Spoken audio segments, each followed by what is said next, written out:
Here is my easier way of making homemade pumpkin puree, finally. So instead of doing the old-fashioned way of roasting the pumpkin in the oven, which takes longer and more fuss, try steaming your pumpkin. I steamed mine in a food steamer like the one you saw in my pumpkin pudding video. I'll list 2 other options in the description. If you want the roasting method, this is not what it is. The thing is, do please slice the pumpkins before you steam it into smaller portions so they cook evenly and quicker. You can also take the skin off or leave it on for now.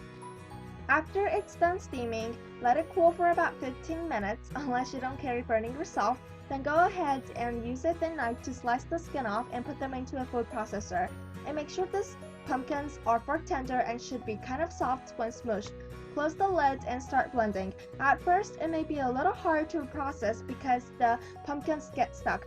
Don't worry, just use a knife to break the pieces up, and then pulse again for many times. If your food processor holds a tiny volume, the chances are some pieces will get splattered onto the lid, so if that happens, just stop and take the pumpkin off the lid and throw it back into the blender like what I'm doing here.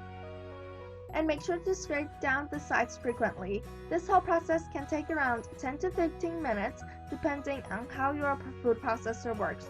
If you see that the pumpkin is really thick, like if it can't smooth out, add a few teaspoons of water. I think I added about 3 teaspoons.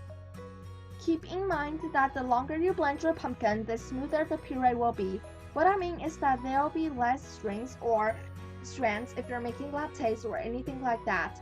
In the end, what you want is a spreadable consistency, kind of like jam I guess, just as long as it's not grainy or lumpy and it should have a smooth surface. And your pumpkin puree is done. Then here I have one of those jam jars that I cleaned and kept, and I'm just going to plop the puree into it. That way I can use it whenever I want and store it up to a week in the refrigerator.